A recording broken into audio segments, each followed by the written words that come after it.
I guess tell me about your room. What do you like about the tight ends this year?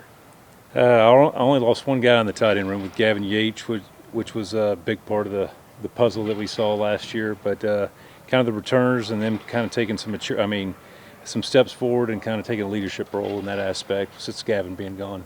Who has stepped up and into that leadership role? I would say Matt Klopfenstein has stepped up in that role and taken another level. Trig had practiced one day and had a slight injury, and then we kind of precautionary measures kind of held him out for the rest of spring. You think he would be healthy by the end of spring? Or Yes, I mean it's in that deal of why bring him back with 2 or 3 practices left if we had to do that. Yeah. What have you seen from these two guys? I think just not worrying about if something bad happens, playing the next play from that standpoint. You got another guy in there, Kelsey Johnson, right? How is he doing? What's his status? He's rehabbing basically from an injury he had suffered early in the season, so we decided to have surgery this last right after the season. Decided kind of try to quick fix. I think it's something that had happened for probably back 2 years ago, kind of been bugging him. So it's just like it's time to kind of get that surgery, move on, and get him to a healing process where he can play at full strength. Do you think he could help you, obviously, if he's back? If he's at full strength, has ability to help the room. I guess what does it? Gavin Yates was such a leader. What does it take to replace someone like him? I think guys already learned from that, and just I think it was kind of Gavin learned before, but at the same time, they've already learned, and kind of my coaching style of getting here just last year, and then learning from Gavin, and Gavin was having to learn the offense, and from that standpoint, I think it's trickled up, so it's not been a downside from that standpoint, so it just kind of escalated. It's them. I tell them it's about you being the best you can be every day, and trying to take a step forward.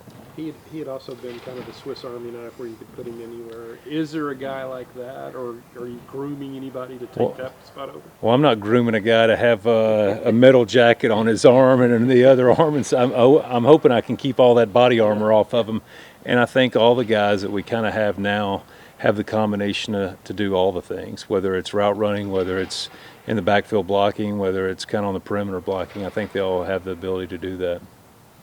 Year 2 for you at Baylor and in this offense, do you feel more comfortable? And how do you think the tight ends, if anything, are fit into this offense more so this year, if that makes any sense? I think they're not hesitant to make a mistake. It's like I tell them, I said, I want you to take it full speed when we're in practice, and if you make the mistake, at least we can correct it, and you know what you can work from. And I said, sometimes you're scared to try this technique when you get in a game, and if you do it in practice, somebody's jumping your tail saying, what the heck are you doing? And it's like I tell them, I said, if you don't try, I'm jumping your tail for not trying.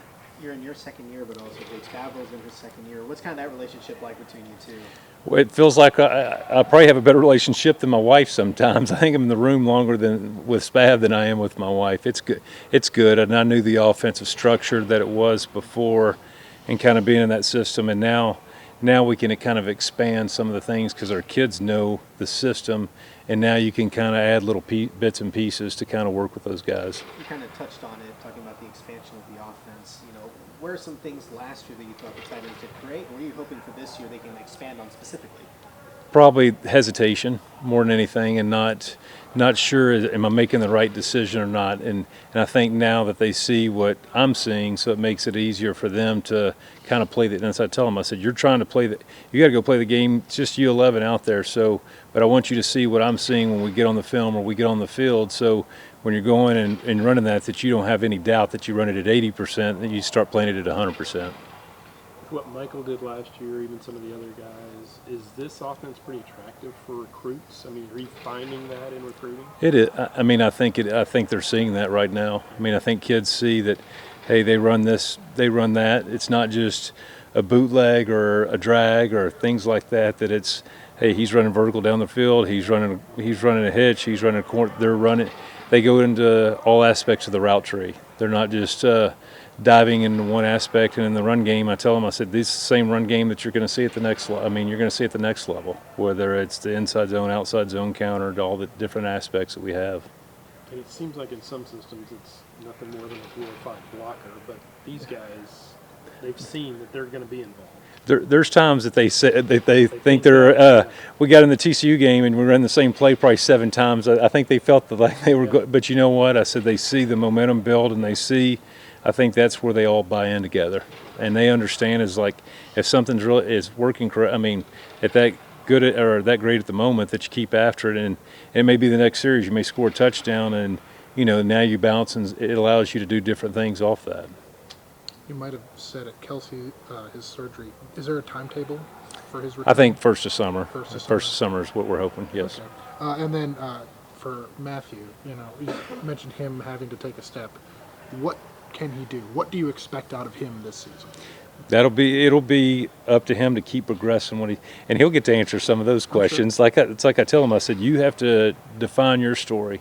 I said every day that you have a story to tell and you're going to go from this standpoint of building your storyline. I said, are you in paragraph 2 or paragraph 3? Or I said, if you're at the conclusion, you got a problem. I said that's the best you can get right now. But right now he's elevated from being new kind of this offense to elevating to. I mean, it's kind of one of those things that the sky's the limit for him. I can't remember from signing class. Do you have anybody else coming in, or? Yes, I have one other young man coming in the summertime. What's his name? Brody Wilhelm from Westlake. He was more of he played really outside receiver for him last year. He was a big tight end playing receiver last year.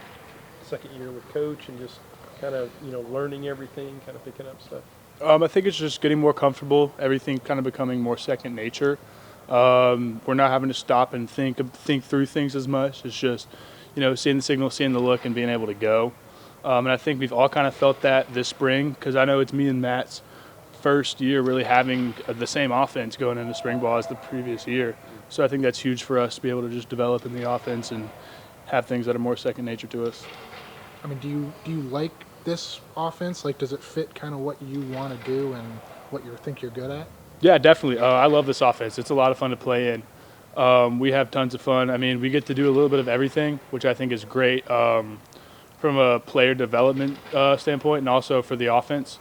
We get to help the offense in every way. We're blocking, run blocking, pass blocking, getting down the field, stretching the field horizontally, and it's a lot of fun to do. You guys getting worn down at all? I mean, there's not a whole lot of bodies out there. No, there hasn't been a whole lot of bodies this spring, but I think there's definitely an upside to it. We're getting a lot of reps, and we're getting a lot better. We're getting able to watch the film of all these reps. I think ultimately it's been a good thing. It's been a physical and a mental test for the 3 of us going through it right now, and it's just made us a whole lot better. You kind of touched on it, second year with the same offense. Do you kind of feel that the tight end role is being more expanded this year in the offense? Yeah, I think definitely, and I think that we've shown that we're able to take on that expansion, and that Spab is able to trust our room, and Anderson's able to trust our room with what we're able to do on the field and how we're able to help the team. And I think having that second year is really big, just being comfortable with everything. Gavin Yates was such a voice and a leader on this team. How do you fill in that gap? Do you feel any responsibility to kind of step up and be a vocal guy? I think our whole room kind of feels it. There's an empty part of the table. We all love Gav, and he was definitely a big vocal leader in our tight end room and on the team. I think me, Klopfenstein, and Cody do feel that, and that we're doing our best, but we're still not going to go outside of our personality or outside of what we feel comfortable with. But we've acknowledged and we know that Gav's not here anymore, but we're ready to take on that role that he leaves. How do you feel? I mean, year 2 in this offense, year 2 with Coach Anderson. Mm-hmm. Do you feel more comfortable this year than you have at all? Definitely, for sure. I think after finishing the season we did and kind of building off what we have, the momentum and stuff like that. Especially with the room, the room last year had such success, with Trig and Gavin and everyone. It was definitely a point where okay, this is something we can build from. Obviously it sucks not having Gavin, such a good vocal leader and a great player, and but it's only allowed us to be able to step up and stuff like that. So for sure, it's it gives us confidence knowing that we can build off what we did last year, type thing. You feel like the tight ends are going to be used a lot this year? Is that kind of the sense you're getting? Mm-hmm. Yeah, absolutely. I believe it was within the first week of football school before spring ball, coach said that we had 95% of our install already in, and so he was just trying new things and stuff like that. And so just getting us into positions that we haven't seen before, really, and kind of new things, looking at different things as far as run blocking and pass blocking and running routes and stuff. And so it's been really good. It's been kind of fun to kind of experiment with SPAV and stuff. And so, yeah, I'm really excited. I really am. It's been awesome. A guy like Michael Trigg, who showed a lot of flashes last year, what is it like playing with him, and what does he specifically bring to the room that maybe motivates all of you? He's a character, that's for sure. He's pretty funny. He's a dude that you want to be friends with because he's just, he's always got a smile on his face. He really does, and he's a great player, and he's the type of guy you want to rally behind because he's always going to have your back. And so, like, if you're making a play, he's the first one cheering, he's the first one flexing or running off the field, And so I think he's definitely going to be, as far as, like, the leadership and, like, a momentum carrier, he's a very good, like, he's a great teammate. He really is. So. With Gavin gone, is it more of a committee thing, or, is it one guy taking over? Yeah, leadership-wise, I would say, it's hard losing Gavin. Gavin is someone, he got really good towards the end of the season, Start blocking very well. And so I think when you lose someone like Gavin, there's obviously spots to be filled, obviously. And so me, Hawk, and Cody, we kind of just been filling in any way we can. I'd say we definitely, like, fed off each other.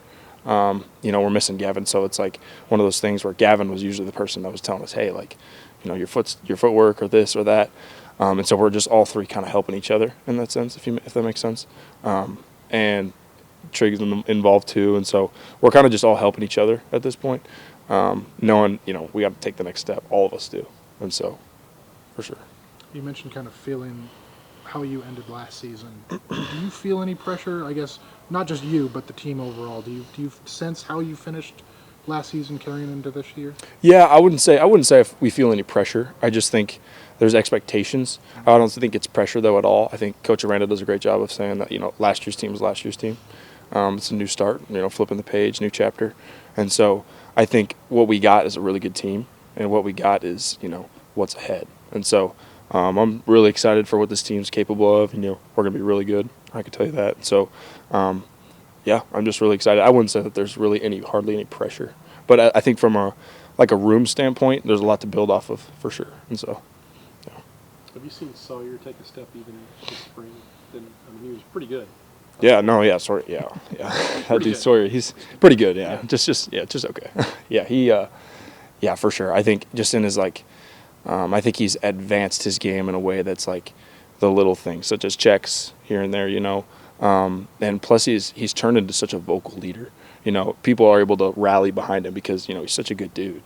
That dude's such a good dude. He's always got a smile on his face, and he's always encouraging.